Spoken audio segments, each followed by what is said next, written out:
Maswerte ka pag may nagpapaaral pa sa'yo. Tumingin ka sa paligid mo. Ang daming gusto mag-aral, pero kulang sa pinansyal. Pero ikaw, na may kakayanan sa pinansyal ang magulang mo. Pero ikaw pa yung tinatamad mag-aral. Kaming tatlo, naging mindset na namin na makatapos ng pag-aaral para sa magulang namin at sa magiging future namin balang araw. Kaming tatlong magkakapatid, magkakasama pa rin hanggang ngayon mula nung bata pa kami. Hindi kami nag-iiwanan. Nagtutulungan kami sa lahat ng bagay. Mapa moral support man yan, mapa financial support man yan, hindi kami nag-iiwanan. Yun kasi ang turo sa amin ng magulang namin. Ganun kami pinalaki ng magulang namin. Kaya mama, Papa, proud po kami sa inyo. Dahil kung hindi dahil sa inyo, wala kami ngayon sa estado ng buhay namin. Marami man kaming pinagdaanan na problema, pero hindi kami nag-iiwanan. Iniintindi namin kung ano man yung pagkakamali ng isa sa amin. Kaya hanggang ngayon, magkakasama pa rin kami. Tapos na mag-aaral yung dalawa kong kapatid. At ako naman, third year college na. Tinutulungan muna ako nilang makatapos bago daw silang magkasawa. At marami pa kaming plano para sa aming pamilya. Si Kuya ang madalas magluto sa amin lalo na pag umaga. Tapos gigisingin niya na lang kami para kumain. Ate nagtatrabaho na, pero si Kuya ang pinagkakaabalahan niya yung pagbablog. Sila yung tipo ng kapatid na naandyan palagi para sa'yo.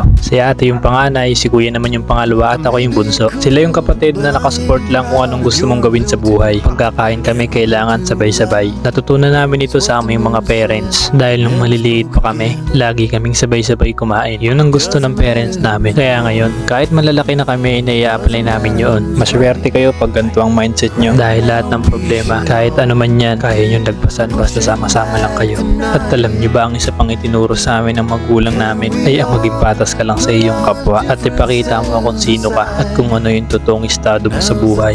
Kami, ang tingin sa amin ng mga tao, maalwa na daw ang buhay kasi nakatapos na ng pag-aaral, pero ang totoo niyan, sapat lang din yung kinikita namin. Yung panganay naming kapatid, inihatid ko sa trabaho tuwing umaga. Minsan naman pag maaga na yung pasok ko, sumasabay na lamang siya. Kaya ako, nagpapasalamat ako dahil may ganito kong klase ng pamilya na matatakbuhan sa lahat ng pangangailangan. May tutulong sa iyo pag nag-build ka sa mga gusto mong gawin sa buhay. Kaya ikaw, hanggat nakasupport sila sa iyo, huwag mong sayangin yung pagkakataon. The sun and the moon, and just a song about the sun.